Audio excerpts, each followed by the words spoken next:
안녕하세요.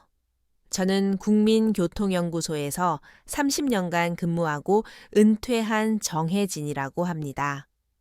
올해로 75이 되었고, 작년에 아내를 먼저 보내고 지금은 산전마을에서 혼자 살고 있습니다. 연구소를 그만둔 지도 벌써 몇 해가 지났지만, 몸에 밴 습관은 여전해서 아침 5시 30분이면 눈이 번쩍 뜨입니다.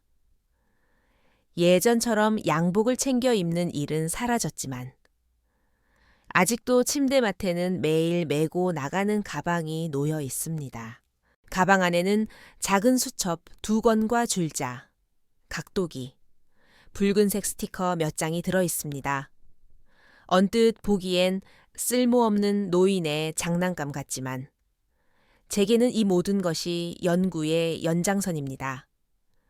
집에서 10분 거리, 산전마을 5번 버스 정류장은 제가 매일 아침 찾아가는 장소입니다. 오늘도 어김없이 운동화를 신고 조용히 문을 나섭니다. 골목길은 아직 어둡고 공기는 싸늘하지만 신문 배달 오토바이 소리와 함께 채소가게 아저씨, 길모퉁이 분식집 사장님의 인사소리가 들려옵니다. 이 동네에 산 지 40년이 넘었지만 요즘은 사람들이 저를 보고 인사를 잘 하지 않습니다. 아마도 매일 정류장에서 뭔가를 기록하는 이상한 노인으로 보이는 것 같아요. 정류장에 도착하면 먼저 벤치의 상태를 살펴봅니다. 의자 밑에 담배꽁초가 몇 개 굴러다니고 바닥에는 어제 내린 비로 생긴 미끄러운 자국이 남아 있습니다. 조심스레 걸음을 옮겨 연석과 버스 정차 위치 사이의 거리를 잽니다. 평균 48.7cm. 일반 성인에게는 별것 아닌 숫자일 수 있지만 무릎이 불편한 어르신들에게는 엄청난 간격입니다. 이런 작은 차이가 사고로 이어질 수 있다는 걸 저는 잘 압니다. 연구소에 다닐 때 수없이 반복해서 보고서를 작성했고, 그런 작은 간격 하나가 한 사람의 생명을 좌우할 수 있다는 것을 직접 경험했습니다. 아내가 살아있을 때는 아침마다 제게 말하곤 했습니다. 이 사람, 오늘도 정류장에 나갈 거예요. 그 추운 데서 왜 그렇게 매일 같은 짓을 해요? 잔소리처럼 들렸지만 그 말에는 걱정과 따뜻함이 함께 녹아 있었죠. 요즘은 아침밥을 차리면서 문득문득 그녀의 말이 떠오릅니다. 요리 솥에 물을 올리고 김치를 꺼내면서도 그녀가 없다는 사실이 아직은 낯설기만 합니다. 아침 6시가 넘으면 이 동네의 하루도 서서히 움직이기 시작합니다. 출근하는 직장인들, 학교 가는 아이들, 아침 산책 나온 어르신들이 하나둘 정류장에 모여듭니다. 저는 그들 틈에서 조용히 관찰을 시작합니다. 누구는 발을 헛디뎌 균형을 잃고 누구는 버스 계단이 높아 오르지 못하고 머뭇거립니다. 한 달 전에는 구부정한 허리의 할머니 한 분이 정류장에서 넘어지는 사고가 있었습니다. 다행히 큰 부상은 아니었지만 그날 이후 저는 더욱 꼼꼼히 기록하기 시작했습니다. 그 사고를 계기로 저는 관찰 일지를 새로 쓰기 시작했고 오늘로 4번째 수첩이 거의 다 찼습니다. 각 위험 요소에는 색깔 스티커를 붙입니다. 빨간색은 즉시 개선이 필요한 항목, 노란색은 주의가 필요한 부분, 파란색은 장기적으로 관찰할 영역. 오늘 수첩에는 이렇게 적었습니다. 오전 9시 35분 65세 이상 승객 2명. 하차 시 발목 비틀림 위험. 연석과 도로의 경사도 2.3도. 기준 초과. 오전 8시 10분 학생 1명. 버스 오르며 미끄러짐. 바닥 방지 처리가 필요. 처음에는 사람들이 제가 뭘 하는지 궁금해했는지 눈길을 주었습니다. 하지만 요즘은 저를 이상한 시선으로 보는 이들이 많습니다. 어떤 날은 젊은 어머니가 아이 손을 잡고 일부러 저를 피해 걷는 것을 봤습니다. 가슴이 철렁했지만 그저 가만히 있었습니다. 누군가의 불신도 제가 감당해야 할 몫이라 생각했습니다. 그리고 며칠 전 동네 통장에게서 연락이 왔습니다. 주민들이 민원을 넣었다고 합니다. 정류장에 매일 나오는 수상한 노인이 불안하다는 내용이었습니다. 저는 차분히 제 신분을 밝혔고 어떤 일을 하고 있는지도 설명했습니다. 하지만 통장의 표정은 냉담했고 그날 저녁에는 동사무소에서 긴급회의가 열렸습니다. 그리고 오늘 아침 결국 경찰이 찾아왔습니다.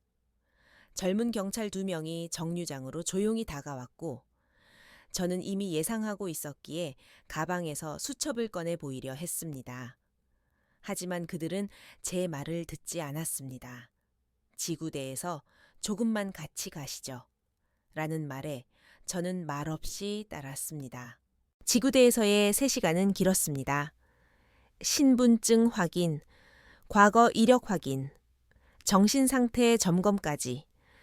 마치 제가 무슨 큰 사고라도 낸 사람처럼 취급을 받았습니다.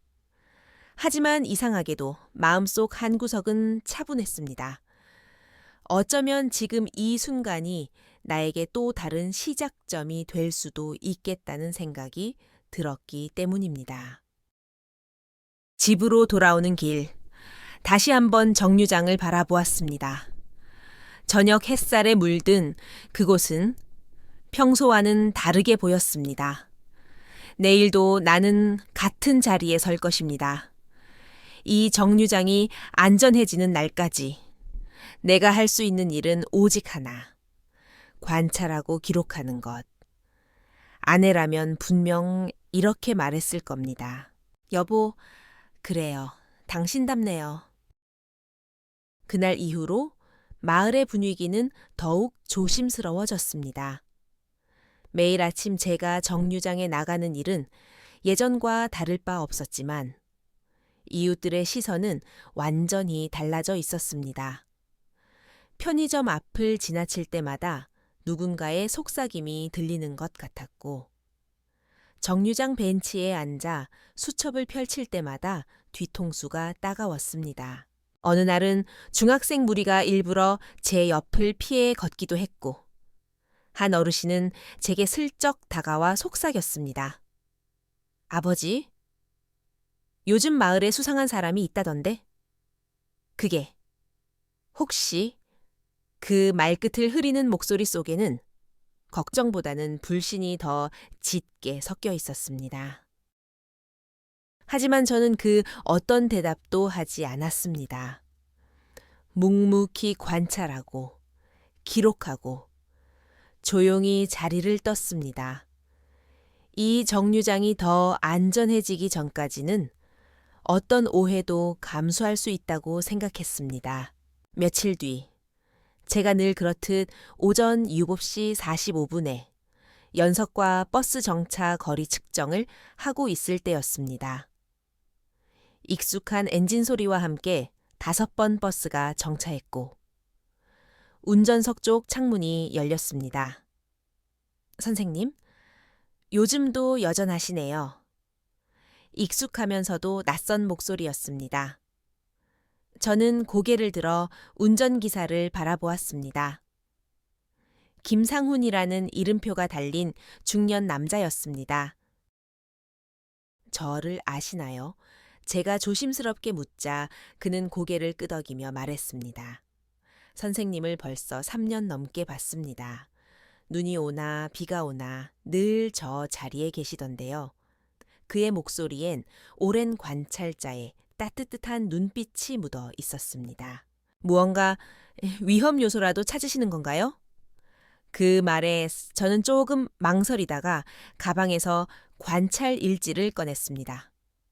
네, 이 정류장의 연석 높이가 기준보다 낮고 경사도도 기준치를 초과합니다. 아침마다 버스가 정차하는 위치와 보도블록 파손 지점을 비교하고 있었습니다.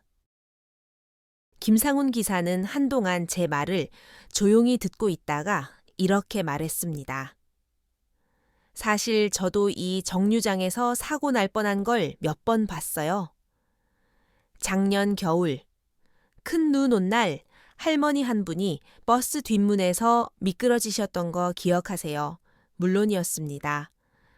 그날은 제가 정류장 바닥에 결빙 상태를 체크하고 있었고 그 사고를 계기로 저는 미끄럼 사고 위험 분석을 시작했습니다.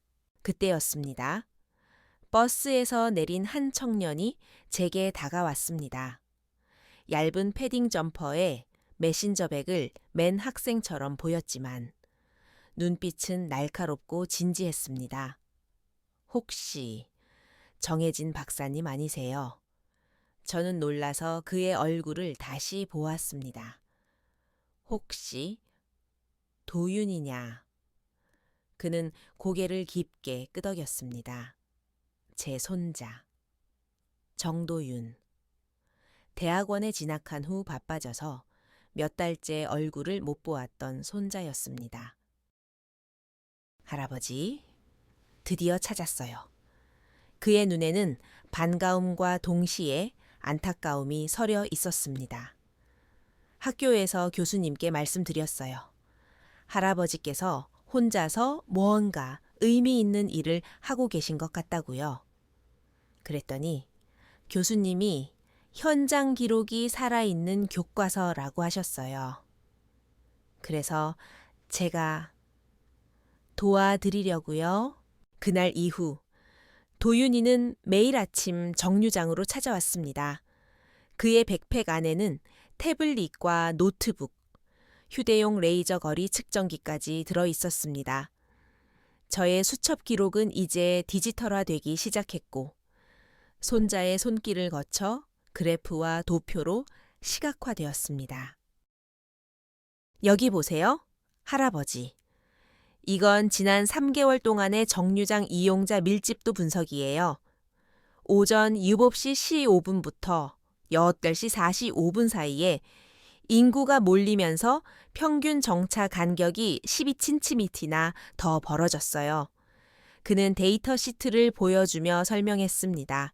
이전에는 그저 내 경험과 감각으로만 분석하던 위험 요소들이 이제는 명확한 수치와 시각 자료로 바뀌고 있었습니다. 저는 그제야 깨달았습니다. 나의 기록이 세대 간의 연결고리가 될 수 있다는 것을.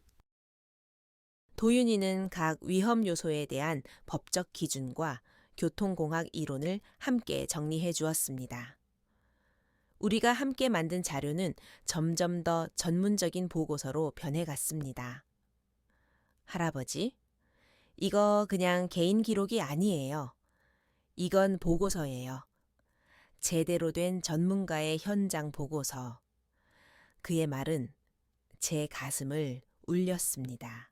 어느 날 우리는 완성된 보고서 초안을 들고 마을 주민센터를 찾아갔습니다. 민원을 넣었던 김영애 통장도 회의에 참석해 있었습니다. 회의실 한쪽에 앉아있던 주민들은 우리가 꺼낸 두꺼운 서류 뭉치를 보고 당황한 눈빛을 보였습니다. 정 박사님께서는 국민교통연구소에서 30년간 근무하시고 버스 정류장 설계 기준을 만든 분입니다.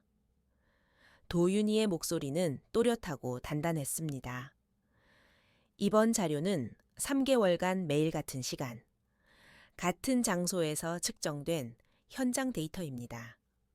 단순한 민원이 아니라 과학적인 위험 진단입니다.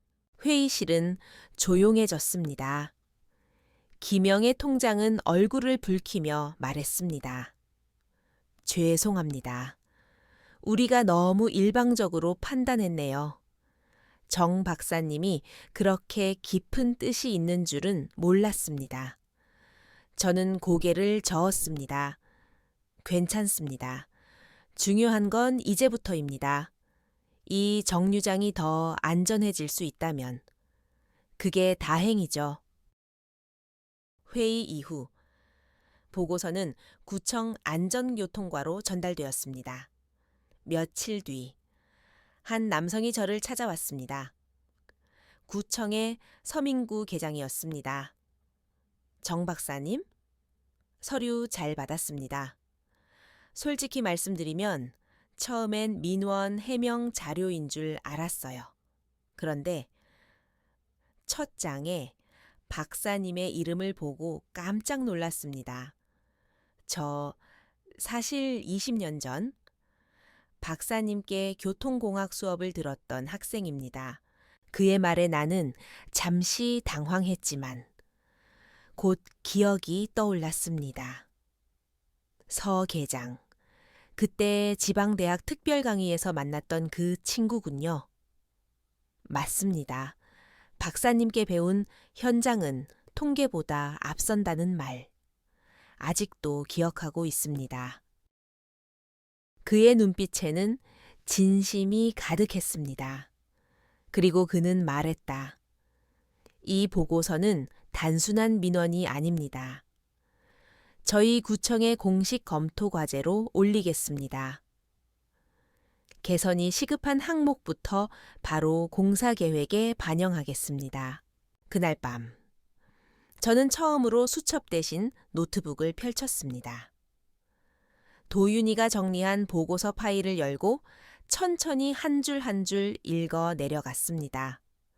제 경험과 손자의 지식이 하나의 문장으로 이어져 있었습니다. 그것은 단순한 데이터가 아니었습니다. 세대를 이어가는 안전에 대한 사명, 그리고 삶의 흔적이었습니다. 보고서를 제출한 지 일주일이 지나자 산전마을에는 낯선 기운이 돌기 시작했습니다. 정류장 주변에 노란색 테이프가 둘러지고 바닥엔 하얀 분필로 무언가가 표시되어 있었으며 정류장 벽면에는 산전마을 아스번 정류장 안전개선 공사 안내라는 안내문이 붙었습니다. 공사 개시일은 다음 주 월요일. 예상보다 빠른 대응에 저도 놀랐지만 더 놀라운 건 사람들의 반응이었습니다. 아니, 이게 뭐야? 진짜로 공사하나 봐. 그 이상한 노인 때문에 그런 거야. 그분이 교통 전문가였대. 국민교통연구소 출신이래. 헐, 우리 막 오해했네. 조심스럽지만 분명히 변한 시선들. 그리고 오해가 풀리기 시작하는 분위기가 피부로 느껴졌습니다. 며칠 뒤, 공사 첫날 아침. 저는 평소보다 일찍 정류장에 나갔습니다. 공사 차량과 인부들이 분주히 움직이고 있었고 모두가 설계도를 들고 현장을 둘러보고 있었습니다. 그중 누군가 저를 발견하고 다가왔습니다. 혹시 정혜진 박사님 되시죠? 네, 맞습니다. 아, 영광입니다. 저는 이번 정류장 개선 공사의 현장 책임자 김도형이라고 합니다. 박사님께서 남기신 보고서 정말 인상 깊게 읽었습니다. 그는 설계도 한 장을 꺼내들며 말했습니다. 이 구간이 문제였던 보도 블록 파손 구간입니다. 정차 지점과 겹쳐 있었고 경사도가 2.4도. 맞죠? 정확합니다. 그리고 이쪽에 점자 블록을 새로 설치하려 합니다. 시각장애인 보행 경로가 직선으로 이어지도록 그는 마치 동료 연구자에게 설명하듯 제게 의견을 물었습니다. 저는 그 자리에서 몇 가지 보완점을 제시했고 그는 망설임 없이 메모했습니다. 이런 현장 조언을 직접 들을 수 있다니. 정말 감사한 일입니다. 그 순간 제가 다시 현장으로 돌아온 느낌이 들었습니다. 예전처럼 야전 조끼를 입고 수첩을 펼쳐 도면을 검토하던 시절에 기억이 되살아났습니다.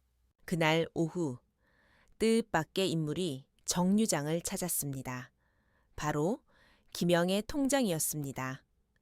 평소에 저를 피하던 그녀는 이번엔 조심스럽게 다가와 말했습니다. 정 박사님, 정말 죄송합니다.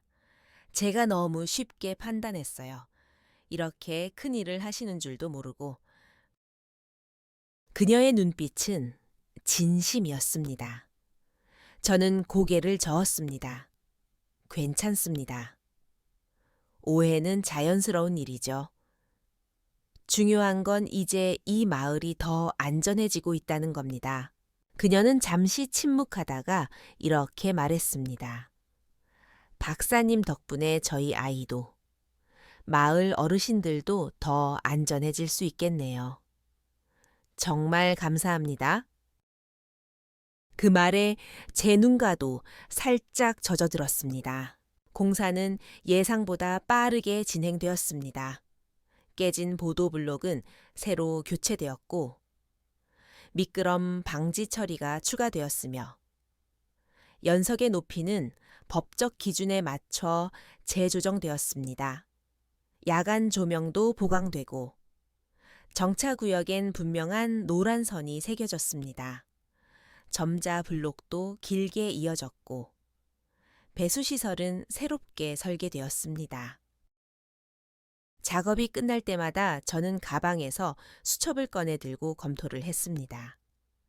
작업자들은 처음에는 신기한 눈으로 쳐다봤지만 점차 진지하게 제 의견을 물어오기 시작했습니다. 박사님, 여기 배수 구멍 위치 이렇게 바꾸면 더 낫겠죠, 박사님? 경사도 측정 다시 부탁드려도 될까요? 그 순간 저는 전문가로서의 정체성을 다시 찾은 듯 했습니다. 은퇴 후에도 이렇게 다시 누군가에게 필요한 존재가 될 수 있다는 건 말로 표현할 수 없는 보람이었습니다. 그리고 며칠 뒤 구청에서 연락이 왔습니다. 정혜진 박사님.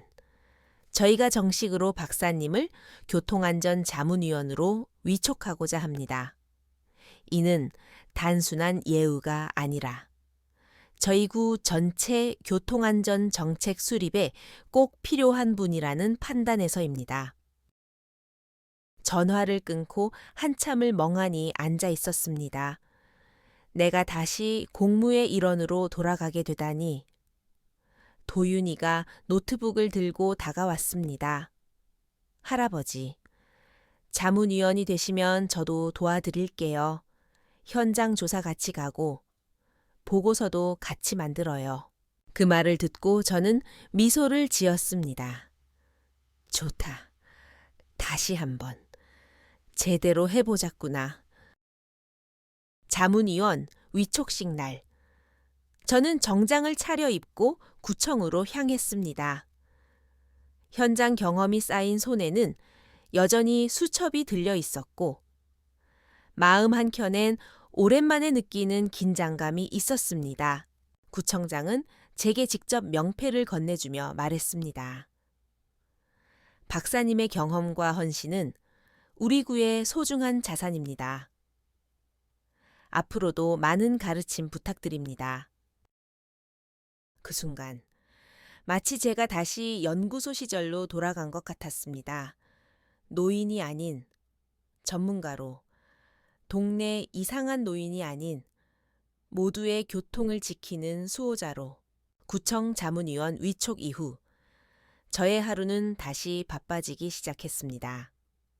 매주 화요일과 금요일 오전 10시 서민구 계장이 주관하는 구청 교통안전 정책회의에 참석했고 수요일엔 동네 정류장 외에 인근 정류장들의 현장 점검을 맡았습니다. 오랜만에 다시 꺼낸 회의용 서류 가방에는 수첩과 자, 각도기뿐 아니라 정도윤이 정리해준 태블릿도 함께 들어있었습니다. 이제는 종이 대신 손가락으로 도표를 넘기며 설명하는 일이 익숙해졌고, 때론 스마트폰으로 드론 영상을 보여주는 일도 생겼습니다. 회의실 한쪽에서 도윤이가 프레젠테이션을 준비하고 있으면 젊은 공무원들이 다가와 조심스럽게 말을 붙였습니다. 도윤 씨, 이건 어떤 방식으로 분석한 건가요? 박사님께 배운 현장 접근법을 기반으로. GIS 데이터를 연결했어요. 그 대화들을 들으면서 저는 속으로 미소를 지었습니다. 내가 쌓아온 시간이 이 아이를 통해 다시 살아나고 있구나. 한 번은 회의 도중 한 공무원이 이렇게 말했습니다. 이 정류장 자료, 어디서 이런 디테일한 분석을 하신 거예요? 기상 조건까지 다 포함되어 있어서 깜짝 놀랐습니다. 서민구 계장이 웃으며 답했습니다. 우리 구의 자랑입니다. 산전 마을에 살아있는 교통, 백과사전. 정혜진 박사님과 그 손자 정도윤 씨가 함께 만든 작품이죠. 사람들은 박수를 쳤고, 저는 그 순간만큼은 노인이 아니라 전문가로, 연구자로, 그리고 할아버지로 인정받는 느낌이 들었습니다. 도윤이는 이제 매일 정류장뿐 아니라 회의실과 현장을 오가며 제 오른팔이 되어 주었습니다. 보고서 편집, 프레젠테이션 구성, 통계 시각화, 기술은 그의 목, 경험과 판단은 제 몫이었습니다. 특히 도윤이의 대학원 논문 주제를 고령자를 고려한 버스 정류장 설계 기준으로 정하면서 우리의 작업은 더 깊이를 더해갔습니다. 할아버지, 교수님이 이 주제 들으시더니 무릎을 치셨어요. 진짜 살아있는 논문이라고요. 살아있는 논문이라 저는 중얼거리며 오래된 수첩을 꺼냈습니다. 그럼 내가 살아있는 참고 문헌이겠구나. 도윤이는 키득키득 웃었고 저는 모처럼 마음 놓고 웃었습니다. 이 웃음은 단순한 가족 간의 미소가 아니었습니다. 오랜 시간 쌓인 경험이 누군가에게 전해지고 그것이 새로운 길이 되는 희열이었습니다. 우리는 데이터 기반의 정류장 위험도 분석을 계속 확대해 갔습니다. 산전마을 외에도 인근 3개 동의 정류장을 직접 조사했고 그 결과를 바탕으로 교차 비교 분석을 시작했습니다. 시간대별 승하차 인원, 날씨 변화에 따른 보행 패턴, 장애인 이동 동선, 모든 자료가 하나의 표로 이어졌고 그 안에는 수많은 작은 통찰이 담겼습니다. 도윤이가 만든 시간대별 위험도 매트릭스는 구청에서도 큰 반향을 일으켰습니다. 가로축엔 시간대, 세로축엔 위험 요소, 각 셀엔 1부터 5까지의 위험 등급이 표시되어 있었습니다. 이 매트릭스를 보면 오전 7시, 8시 30분 사이가 가장 취약하다는 게 바로 보입니다. 도윤이가 설명하자 회의실 전체가 집중하며 고개를 끄덕였습니다. 한 번은 한 구의원이 질문했습니다. 이런 데이터가 실제로 정책에 어떻게 반영될 수 있을까요? 저는 조용히 손을 들었습니다. 작은 변화부터 시작해야 합니다. 정류장 표지판의 위치, 점자 블록의 방향, 미끄럼 방지제의 두께, 이 모든 것이 실은 사람의 생명을 바꿀 수 있습니다. 회의가 끝나고 한 여성 공무원이 제게 다가와 말했습니다. 박사님 말씀 듣고 나니 이제 정류장에서 보이는 풍경이 다르게 느껴질 것 같아요. 그녀의 말은 형식적인 예의가 아니라 진심이었습니다. 그날 밤 도윤이는 제 방 책상 위에 정리된 수첩들을 바라보며 말했습니다.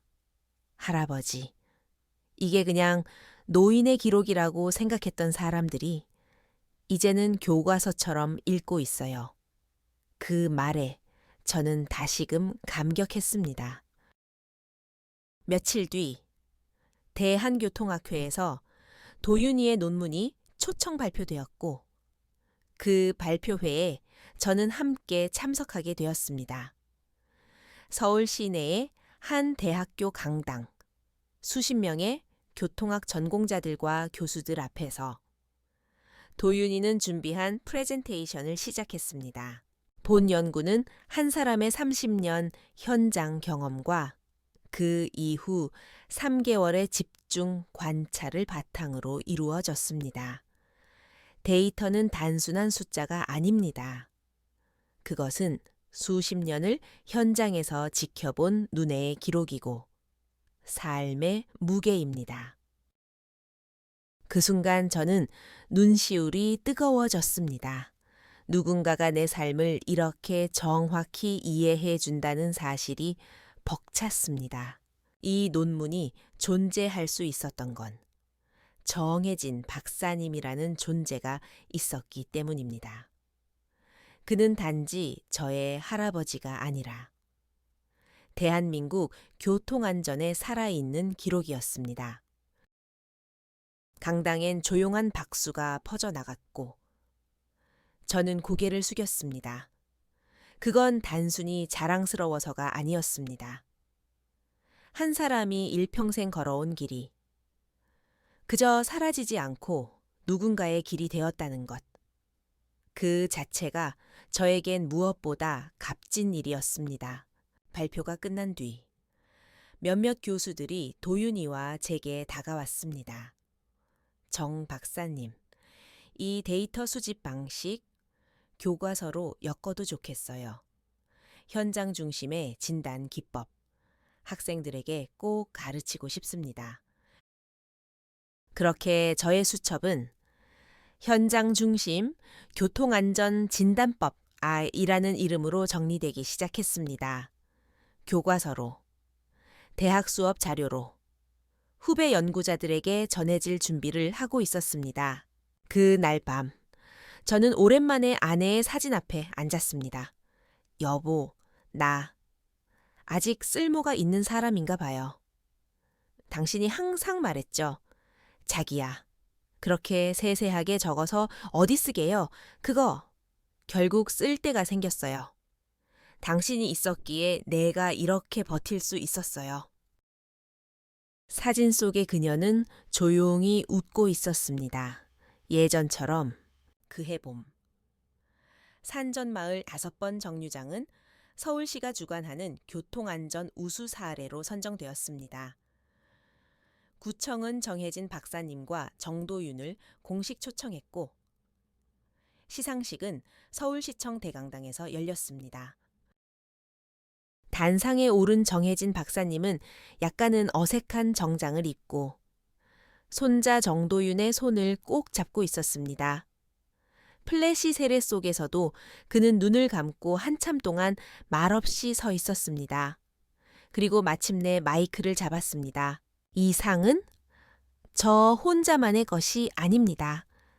매일 아침 이 정류장을 이용하시는 할머니, 학생들, 직장인들, 그분들이 있었기에 제가 해야 할 일이 분명해졌습니다. 청중은 조용히 숨을 죽이며 그의 이야기를 들었습니다. 현장은 숫자가 말해주지 않는 진실이 있습니다. 누군가의 발걸음, 불편한 자세, 눈에 띄지 않는 망설임, 그런 것들이 모여 위험이 됩니다. 저는 그것을 30년 동안 관찰해 왔고 은퇴 후에도 여전히 보고 싶었습니다. 박수 소리가 커졌습니다. 어느새 무대 뒤쪽에서 눈물을 훔치는 이들도 있었습니다. 도유는 할아버지를 조용히 바라보다가 그에게 속삭였습니다. 할아버지, 이제는 모두가 알아요. 할아버지가 어떤 일을 하셨는지. 그 시상식 이후 산전마을 정류장에는 작은 변화가 생겼습니다. 정류장 벤치 옆에 작은 나무 의자 하나가 추가로 놓였고 그 옆에는 금속으로 만든 명패가 달려 있었습니다. 이 정류장의 안전을 위해 매일 아침을 헌신하신 정혜진 박사님을 기억하며 명패를 읽던 동네 어르신들은 고개를 끄덕였고 중학생들은 명패 앞에서 사진을 찍기도 했습니다. 어린아이들이 그 의자에 앉아 있다가 박사님이 오시면 안녕하세요. 박사님 하고 인사를 했고 그는 언제나 부드러운 미소로 오늘은 날씨가 좋구나 하고 대답했습니다. 구청에서는 매주 화요일마다 초등학교 앞에서 교통안전 교육을 진행했고 박사님은 그 수업의 고정 강사로 활동했습니다. 그는 아이들에게 말했습니다. 도로는 숫자가 아니라 사람이 다니는 곳이란다. 사람을 먼저 보는 눈을 가져야 진짜 교통 전문가야. 아이들은 그의 말을 곧잘 기억했고 부모들은 우리 아이가 박사님 말 듣고 횡단보도에서는 항상 고개를 돌리더라고요. 하고 웃으며 말하곤 했습니다. 한편 정도윤은 박사님과 함께 작성한 논문을 토대로 대한교통연구원 입사 제의를 받았습니다. 하지만 그는 당분간 대학원 박사 과정에 진학하기로 결정했습니다. 할아버지, 아직 배워야 할 게 많아요. 이 모든 경험을 더 정리하고 나서야 현장에서 진짜 목소리를 낼 수 있을 것 같아요. 그리고 그는 할아버지의 모든 수첩을 스캔하고 위험도 데이터를 기반으로 한 정류장 위험 예측 모델을 개발하기 시작했습니다. 할아버지, 이건 AI로 분석할 수도 있어요. 위험 발생 가능성을 시간대별로 예측하고 사전 경고까지 할 수 있죠. 정혜진 박사님은 조용히 고개를 끄덕였습니다. 기술이 따뜻해질 수 있다면 그것도 사람을 살리는 방법이지. 그의 말은 정도윤에게 큰 울림이 되었습니다. 기술이 따뜻해진다는 말. 그것은 이제 도윤이 연구의 철학이 되었고 박사님의 모든 관찰 기록은 정해진 교통안전 아카이브 감이라는 이름으로 디지털화되었습니다. 이 자료는 여러 대학교, 공공기관에 제공되었고 고령자 교통안전 정책 수립에 큰 역할을 했습니다. 그 사이 산전마을은 완전히 달라졌습니다. 정류장 주변에는 안전거울, 속도 감지 알림판, 노인 보호 표지판 등이 새로 설치되었고 교통약자를 위한 경사로 개선 사업도 완료되었습니다. 주민들은 이제 박사님을 보면 조용히 모자를 벗고 인사합니다. 박사님, 오늘도 감사해요. 덕분에 우리 아버지도 혼자 버스 잘 타고 다니세요. 그는 여전히 새벽 5시 30분이면 일어납니다. 예전처럼 조촐한 아침을 차리고 가방을 메고 정류장으로 향합니다. 이제는 더 이상 수첩을 들고 다니지 않습니다. 대신 따뜻한 미소와 눈빛으로 사람들을 바라보며 말합니다. 오늘도 안전하게 다녀오세요. 도윤은 종종 할아버지 옆에 앉습니다. 할아버지는 더 이상 기록을 하지 않지만 마을 주민의 표정과 발걸음만 봐도 어떤 위험이 있는지 알아차립니다. 그 감각은 세월이 흘러도 사라지지 않았습니다. 이제 사람들은 압니다. 그 노인이 있어서 이 거리, 이 정류장, 이 일상이 조금 더 안전하다는 것을 그날도 첫 차가 정류장에 도착했습니다. 버스 앞 유리창 너머로 김상훈 기사님이 박사님을 발견하자 고개를 깊이 숙였습니다. 그리고 버스 안안내 방송이 울렸습니다. 정류장 개선 공사 완료. 승하차 시 발밑을 주의해 주세요. 그 방송 속 문구에도 박사님의 손길이 담겨 있었고 사람들은 그 말 한마디에 담긴 무게를 이해하기 시작했습니다. 박사님은 그날도 조용히 의자에 앉아 바람이 흔드는 버스 노선을 바라보았습니다. 그리고 속으로 이렇게 중얼거렸습니다. 진짜 전문성은 나이를 먹지 않아. 그리고 안전을 위한 노력은 끝이 없어. 산전마을 5번 정류장은 이제 하나의 상징이 되었습니다. 전문가의 헌신, 세대 간 이해, 공동체의 화합이 만들어낸 변화, 그리고 그 중심엔 여전히 한 사람, 정해진 박사님이 있습니다. 매일 아침, 새로운 하루의 안전을 지키는 파수꾼으로